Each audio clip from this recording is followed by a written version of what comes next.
having worked with autistic people for close to 50 years now, and at Autism Services for 30 years, I think in the early 90s, it started to come out as something very big. And I was very interested in autism. And we started this visual arts program.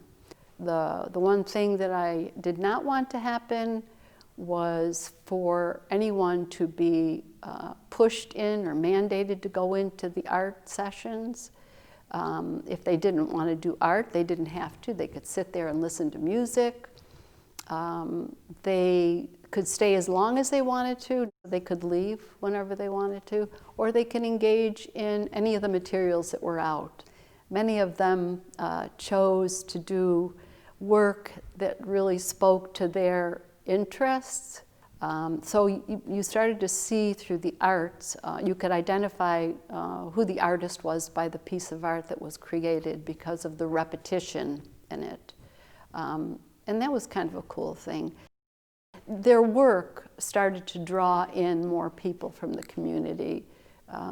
And some of them were local artists, very well-respected local artists, and they found their work intriguing and wanted to learn more about it and to learn more about the artist.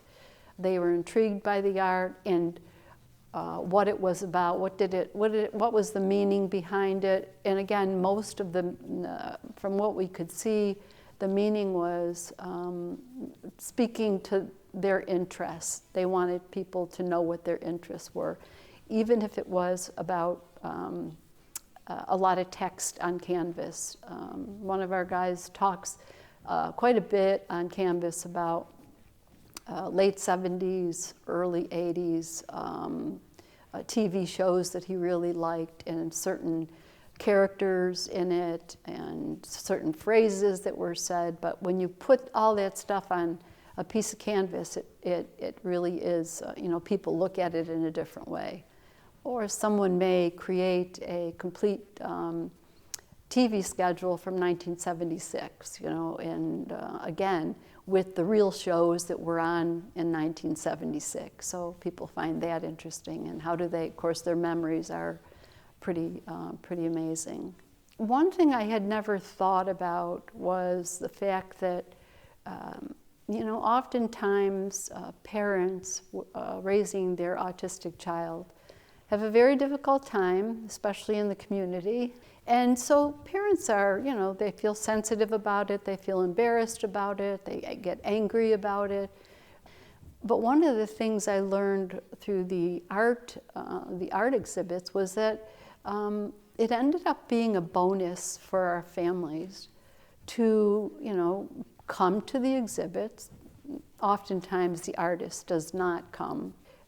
But the parents, it was really delightful to watch the parents looking at the work of their children and hearing community people, standing next to them, making all of these wonderful comments about the work, because they had not heard those kinds of things about their children. So it was a beautiful thing, and I thought, what a nice bonus, because that never came to mind for me that they would have that opportunity. So, quite a few of our artists ended up with solo shows. They were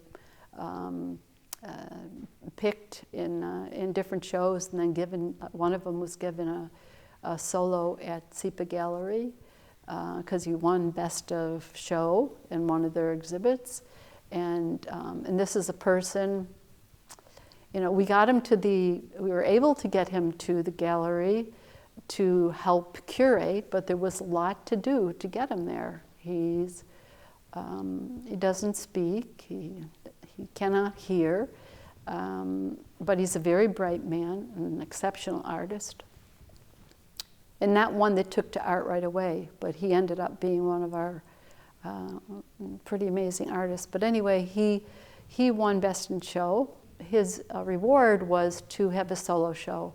And we knew it was going to be very difficult for him to take part in that.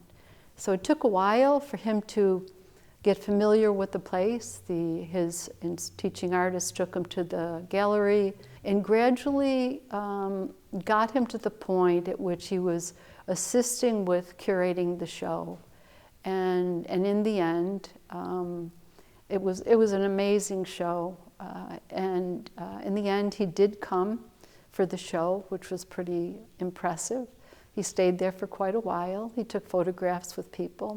These were not typical things for him. In fact, some of his shows, like at the Birchfield, people wanted to meet the artist, and oftentimes people do want to meet the artist, but our artists really don't care about, most of the time they're not there, and the times that they are there, they may not want to meet you. They don't want you to get too close to them. They don't want to touch, they don't want to shake hands with you. Again, the process of creating art is what is most interesting to them. They don't really care about the piece, the final piece or the semi-final piece. They really don't care about that. Some do, not many.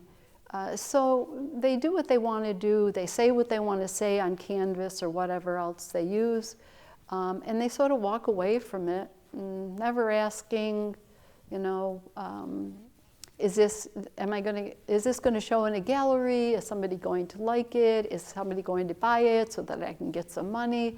Those questions don't come up at all. I have nothing against the artists who are out there to make a living. That's not what their concern was. It was more about enjoying the process of creating and not the money. You know, and I always think of that as the purest form of art.